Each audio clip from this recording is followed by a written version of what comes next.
ತಮಿಳುನಾಡಿನಲ್ಲಿ ಬಿಜೆಪಿ ಅಂದ್ರೆ ಅಣ್ಣಾಮಲೈ, ಅಣ್ಣಾಮಲೈ ಅಂದ್ರೆ ಬಿಜೆಪಿ. ದ್ರಾವಿಡ ಪಕ್ಷಗಳ ಎದೆಯಲ್ಲಿ ನಡುಕ ಹುಟ್ಟಿಸಿದ್ದ ಇದೇ ಸಿಂಗಂ ಈಗ ಸ್ವತಃ ಬಿಜೆಪಿಯ ಕ್ಯಾಂಡಿಡೇಟ್ ಲಿಸ್ಟ್ ನಲ್ಲೇ ಇಲ್ಲ. ಅಷ್ಟಕ್ಕೂ ಅಣ್ಣಾಮಲೈಗೆ ಟಿಕೆಟ್ ಮಿಸ್ ಆಗಿದ್ಯಾಕೆ?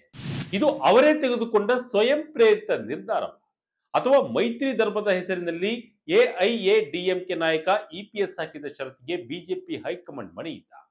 ಚುನಾವಣೆಯಿಂದ ಹಿಂದೆ ಸರಿದ ಅಣ್ಣಾಮಲೈಗೆ ದಿಲ್ಲಿಯಲ್ಲಿ ದೊಡ್ಡ ಹುದ್ದೆ ಕಾದಿದ್ಯಾ? ಬನ್ನಿ ತಮಿಳುನಾಡು ರಾಜಕಾರಣದ ಇನ್ಸೈಡ್ ಸ್ಟೋರಿಯನ್ನ ಡಿಕೋಡ್ ಮಾಡೋಣ. ಬಿಜೆಪಿ ಲಿಸ್ಟ್ ನಲ್ಲಿ ಕೆ ಅಣ್ಣಾಮಲೈ ಹೆಸರಿಲ್ಲ. ಸ್ವಯಂ ಪ್ರೇರಿತವಾಗಿ ಹಿಂದೆ ಸರಿದ್ರ ಸಿಂಗಂ. ತಮಿಳುನಾಡು ವಿಧಾನಸಭಾ ಚುನಾವಣೆ ರಂಗೇರಿದೆ. ಏಪ್ರಿಲ್ 23ರಂದು ತಮಿಳುನಾಡಿನ ಎಲ್ಲಾ 234 ಕ್ಷೇತ್ರಗಳಿಗೆ ಚುನಾವಣೆ ನಡೆಯಲಿದೆ. ಈ ಹಿನ್ನೆಲೆ ಬಿಜೆಪಿ ತನ್ನ 27 ಅಭ್ಯರ್ಥಿಗಳ ಪಟ್ಟಿಯನ್ನ ಬಿಡುಗಡೆ ಮಾಡಿದೆ. ಮೈಲಾಪುರದಿಂದ ತಮಿಳುಸೈ ಸೌಂದರರಾಜನ್, ಕೊಯಮತ್ತೂರು ಉತ್ತರದಿಂದ ವಾನತಿ ಶ್ರೀನಿವಾಸನ್, ಅವಿನಾಶಿಯಿಂದ ಕೇಂದ್ರ ಸಚಿವ ಎಲ್ ಮುರುಗನ್ ಮತ್ತು ಸುತ್ತೂರಿನಿಂದ ರಾಜ್ಯಾಧ್ಯಕ್ಷ ನೈನರ್ ನಾಗೇಂದ್ರನ್ ಅವರಂತಹ ಘಟಾನುಘಟಿ ನಾಯಕರಿಗೆ ಟಿಕೆಟ್ ನೀಡಲಾಗಿದೆ. ಆದರೆ ತಮಿಳುನಾಡಿನಲ್ಲಿ ಬಿಜೆಪಿ ಅಂದ್ರೆ ಅಣ್ಣಾಮಲೈ, ಅಣ್ಣಾಮಲೈ ಅಂದ್ರೆ ಬಿಜೆಪಿ ಎನ್ನುವಷ್ಟರ ಮಟ್ಟಿಗೆ ಜನಪ್ರಿಯರಾಗಿದ್ದ ಕೆ ಅಣ್ಣಾಮಲೈರವರ ಹೆಸರನ್ನೇ ಕ್ಯಾಂಡಿಡೇಟ್ ಲಿಸ್ಟ್ ನಿಂದ ಬಿಡಲಾಗಿದೆ. ಇದು ಸಹಜವಾಗಿಯೇ ಅವರ ಬೆಂಬಲಿಗರಿಗೆ ದೊಡ್ಡ ಶಾಕ್ ಅನ್ನು ನೀಡಿದೆ. ಆದರೆ ಈ ಬಗ್ಗೆ ಸ್ವತಃ ಅಣ್ಣಾಮಲೈರವರೇ ಸ್ಪಷ್ಟನೆ ನೀಡಿದ್ದಾರೆ. ನಾನು ಯಾವ ಕ್ಷೇತ್ರದಿಂದಲೂ ಸ್ಪರ್ಧೆ ಮಾಡ್ತಾ ಇಲ್ಲ ಎಂದು ಕೋರ್ ಕಮಿಟಿಗೆ ಲಿಖಿತವಾಗಿ ಮೊದಲೇ ತಿಳಿಸಿದ್ದೆ. ಹೀಗಾಗಿ ನನಗೆ ಟಿಕೆಟ್ ನಿರಾಕರಿಸಲಾಗಿದೆ ಎಂಬುದು ಸುಳ್ಳು. ಸತ್ಯ ಏನೆಂದರೆ ನಾನೇ ಸ್ಪರ್ಧಿಸದಿರಲು ನಿರ್ಧರಿಸಿದ್ದೇನೆ ಎಂದು ಹೇಳಿದ್ದಾರೆ. ಅಷ್ಟೇ ಅಲ್ಲ, ಎನ್ಡಿಎ ಮೈತ್ರಿಕೂಟದ ಅಭ್ಯರ್ಥಿಗಳ ಪರ ಪ್ರಚಾರ ಮಾಡಲು ಅವಕಾಶ ನೀಡಿದ ಬಿಜೆಪಿ ನಾಯಕತ್ವಕ್ಕೆ ಕೃತಜ್ಞತೆಯನ್ನು ಕೂಡ ಅವರು ಸಲ್ಲಿಸಿದ್ದಾರೆ. ಪಕ್ಷ ನಿಷ್ಠೆ ಮೆರೆದ ಅಣ್ಣಾಮಲೈಗೆ ಭಾರಿ ಪ್ರಶಂಸೆ. ಬಿಜೆಪಿ ಪ್ಲಾನ್ ಹೇಳಿದ Tejasvi Surya. BJP candidate list ಏನೋ ರಿಲೀಸ್ ಆಯಿತು. ಈ ಹೊತ್ತಲ್ಲಿ ಟಿಕೆಟ್ ಸಿಗಲಿಲ್ಲ ಅಂತ ಬೇಸರ ಮಾಡಿಕೊಂಡು ಪಕ್ಷದ ವಿರುದ್ಧವೇ ತಿರುಗಿ ಬೀಳುವ ನಾಯಕರನ್ನ ನಾವು ನೋಡಿದ್ದೇವೆ. ಆದರೆ ಅಣ್ಣಾಮಲೈ ಅವರ ನಡುವೆ ವಿಭಿನ್ನವಾಗಿ ನಿಲ್ಲುತ್ತಾರೆ. ಸದ್ಯ ಕೇರಳದ ಕಣ್ಣೂರಿನಲ್ಲಿ ಪ್ರಚಾರದಲ್ಲಿ ಬ್ಯುಸಿಯಾಗಿರುವ ಅವರು ತಮಿಳುನಾಡಿನಾದ್ಯಂತ ಎನ್ಡಿಎ ಮೈತ್ರಿಕೂಟ 210 ಸ್ಥಾನಗಳನ್ನ ಗೆಲ್ಲುವ ಗುರಿಯೊಂದಿಗೆ ಎಲ್ಲ ಬಿಜೆಪಿ ಮತ್ತು ಎನ್ಡಿಎ ಅಭ್ಯರ್ಥಿಗಳ ಪರವಾಗಿ ಹೆಗಲಿಗೆ ಹೆಗಲು ಕೊಟ್ಟು ಪ್ರಚಾರ ಮಾಡುವುದಾಗಿ ಘೋಷಿಸಿದ್ದಾರೆ. ನಾನೊಬ್ಬ ಸಾಮಾನ್ಯ ಕಾರ್ಯಕರ್ತ. ಭ್ರಷ್ಟಾಚಾರ ಮತ್ತು ಡಿಎಂಕೆಯ ದ್ರೋಹದಿಂದ ಬೇಸತ್ತಿರುವ ತಮಿಳುನಾಡಿನ ಜನತೆಯ ಬೆಂಬಲ ನಮ್ಮ ಅಭ್ಯರ್ಥಿಗಳಿಗಿದೆ ಎಂದು ತಮ್ಮ ಎಕ್ಸ್ ಖಾತೆಯಲ್ಲಿ ಬರೆದುಕೊಂಡಿದ್ದಾರೆ. ಅವರ ಈ ಪಕ್ಷ ನಿಷ್ಠೆಗೆ ಅಭಿಮಾನಿಗಳು ಫಿದಾ ಆಗಿದ್ದಾರೆ. ಕರ್ನಾಟಕದ ಬಿಜೆಪಿಯ ಸಂಸದ ತೇಜಸ್ವಿ ಸೂರ್ಯ ಅವರಂತೂ ಅಣ್ಣಾಮಲೈ ಕೇವಲ ತಮಿಳುನಾಡಿನಲ್ಲಿ ಮಾತ್ರವಲ್ಲ, ಇಡೀ ದೇಶದಲ್ಲಿ ಅತಿ ಹೆಚ್ಚು ಜನಪ್ರಿಯತೆ ಹೊಂದಿರುವ ನಾಯಕ. ಪುದುಚೇರಿ, ಕೇರಳದಲ್ಲಿ ಜನ ಅವರಿಗೆ ಹುಚ್ಚೆದ್ದು ಬೆಂಬಲಿಸುತ್ತಿದ್ದಾರೆ.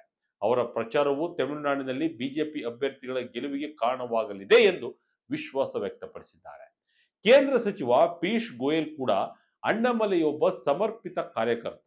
ಅವರು ಇಡೀ ರಾಜ್ಯಾದ್ಯಂತ ಪ್ರಚಾರದ ಜವಾಬ್ದಾರಿಯನ್ನು ಹೊತ್ತಿದ್ದಾರೆ ಎಂದಿದ್ದಾರೆ.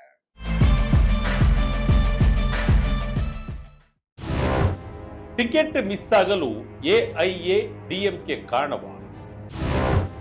ಇಪಿಎಸ್ ಹಾಕಿದ್ದ ಆ ಡೇಂಜರಸ್ ಷರತ್ತು ಏನು? ಹಾಗಾದ್ರೆ ಅಣ್ಣಾಮಲೈ ಕಣದಿಂದ ಹಿಂದೆ ಸರಿಯಲು ನಿಜವಾದ ಕಾರಣ ಏನು ಎಂಬ ಪ್ರಶ್ನೆ ನಿಮ್ಮ ತಲೆಗೆ ಬಂದಿರಬಹುದು. ಇಲ್ಲಿಗೆ ಎಂಟ್ರಿ ಕೊಡುತ್ತೆ ಮೈತ್ರಿ ರಾಜಕೀಯ. ವಿಧಾನಸಭಾ ಚುನಾವಣೆಗೆ ಸರಿಯಾಗಿ 1 ವರ್ಷದ ಮೊದಲು ಬಿಜೆಪಿಯು ಅಣ್ಣಾಮಲೈ ಅವರನ್ನ ರಾಜ್ಯಾಧ್ಯಕ್ಷ ಸ್ಥಾನದಿಂದ ಕೆಳಗಿಳಿಸಿತ್ತು. ಇದಕ್ಕೆ ಮುಖ್ಯ ಕಾರಣ ಎಐಎಡಿಎಂಕೆ ನಾಯಕ ಎಡಪ್ಪಾಡಿ ಕೆ ಪಳನಿಸ್ವಾಮಿ ಅವರೊಂದಿಗೆ ಮೈತ್ರಿ.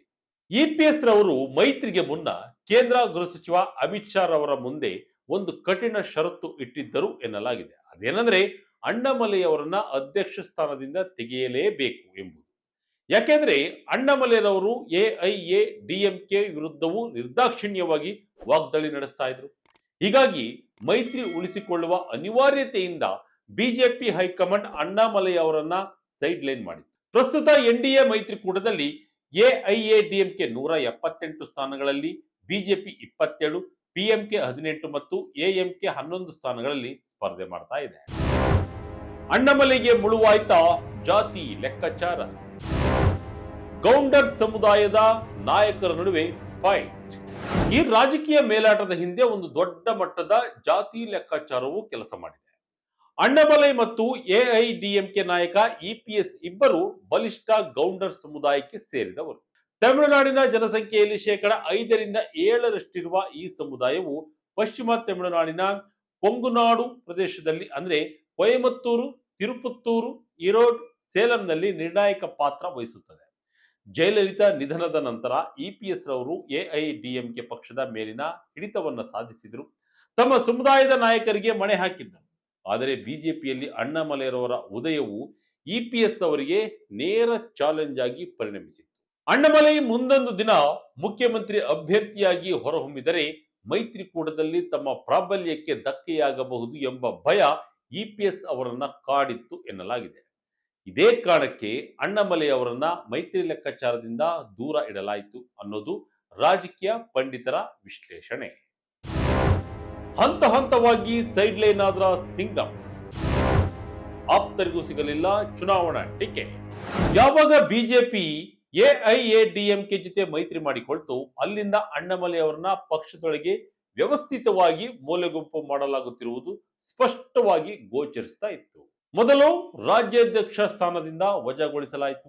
ನಂತರ ಸೀಟು ಹಂಚಿಕೆ ಮಾತುಕತೆ ಮತ್ತು ಪ್ರಮುಖ ನಿರ್ಧಾರ ಕೈಗೊಳ್ಳುವ ಸಮಿತಿಗಳಿಂದ ಅವರನ್ನ ಹೊರಗಿಡಲಾಯಿತು. ಫೆಬ್ರವರಿಯಲ್ಲಿ 6 ವಿಧಾನಸಭಾ ಕ್ಷೇತ್ರಗಳ ಚುನಾವಣಾ ಉಸ್ತುವಾರಿಯನ್ನಾಗಿ ಮಾಡಲಾಗಿತ್ತು. ಆದರೆ ಕೇವಲ 234 ಕ್ಷೇತ್ರಗಳ ಪೈಕಿ ಕೇವಲ 6 ಕ್ಷೇತ್ರಗಳಿಗೆ ಸೀಮಿತಗೊಳಿಸಿದ್ದಕ್ಕೆ ಬೇಸರಗೊಂಡ ಅವರು ತಂದೆಯ ಅನಾರೋಗ್ಯದ ಕಾರಣ ನೀಡಿ ಆ ಹುದ್ದೆಗೆ ರಾಜೀನಾಮೆಯನ್ನು ನೀಡಿದರು. ಇಷ್ಟೇ ಅಲ್ಲ, ಫೆಬ್ರವರಿ 11ರಂದು ರಚಿಸಲಾದ ಚುನಾವಣಾ ನಿರ್ವಹಣಾ ಸಮಿತಿಯಲ್ಲೂ ಅವರ ಹೆಸರಿರಲಿಲ್ಲ.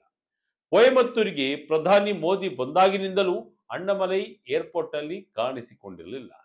ಇನ್ನು ಅಣ್ಣಾಮಲೈ ಅವರ ಕಟ್ಟ ಬೆಂಬಲಿಗರಾಗಿದ್ದ ಅಮರ ಪ್ರಸಾದ್ ರೆಡ್ಡಿ ಮತ್ತು ಎಸ್.ಜಿ. ಸೂರ್ಯರವರಿಗೂ ಈ ಬಾರಿ ಟಿಕೆಟ್ ನೀಡಲಾಗಿಲ್ಲ. ಇದು ಅಣ್ಣಾಮಲೈ ಬಣಕ್ಕೆ ಬಿದ್ದ ದೊಡ್ಡ ಪೆಟ್ಟು ಎನ್ನಬಹುದು. ಸಿಂಗನಲ್ಲೂರು ಕ್ಷೇತ್ರಕ್ಕೆ ಎಐಎಡಿಎಂಕೆ ಕಲ್ಲು ಹಾಕಿದ್ಯಾಕೆ? ಟಿಕೆಟ್ ಘೋಷಣೆಗೆ 10 ದಿನ ತಡವಾಗಿದ್ಯಾಕೆ?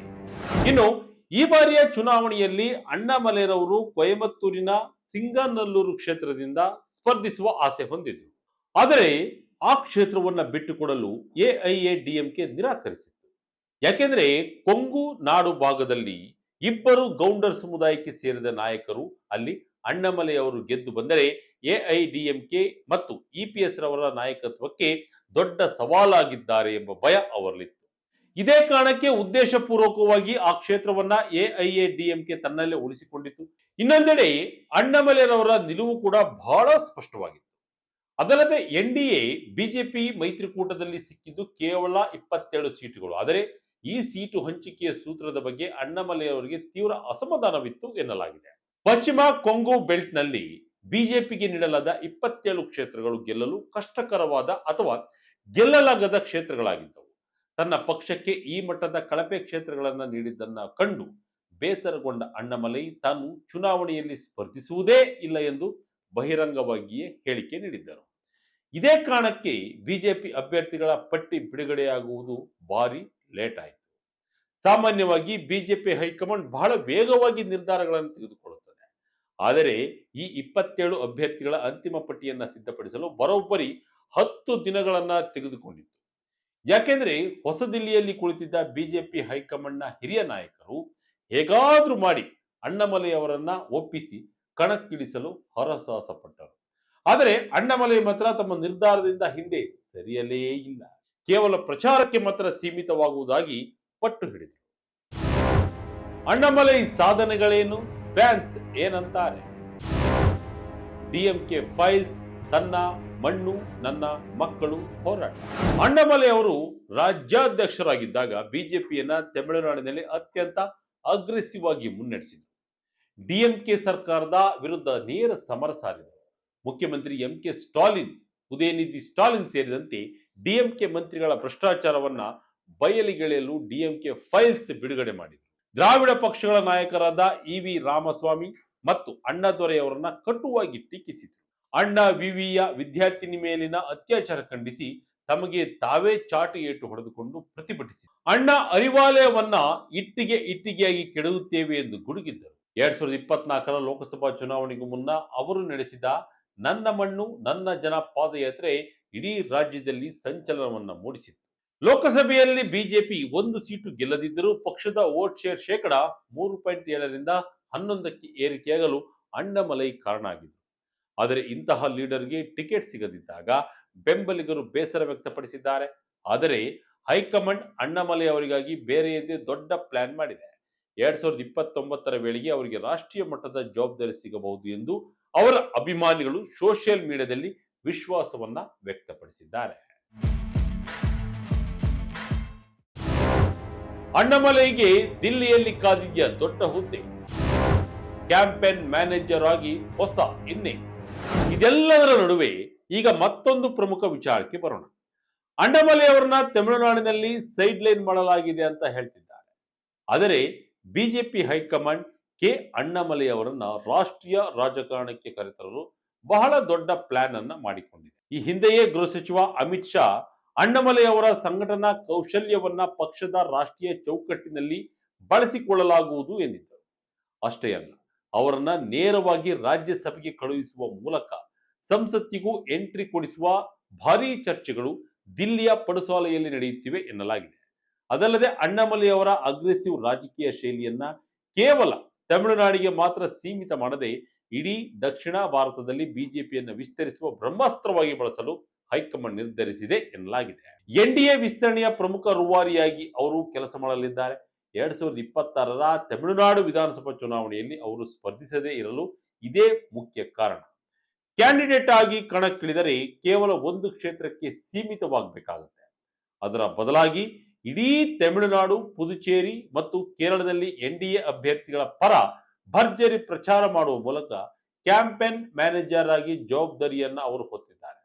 ಈ ಮೂಲಕ ಬಿಜೆಪಿಯಲ್ಲಿ ಹೊಸ ಇನ್ನಿಂಗ್ಸ್ ಅನ್ನ ಅವರು ಶುರು ಮಾಡಿದ್ದಾರೆ.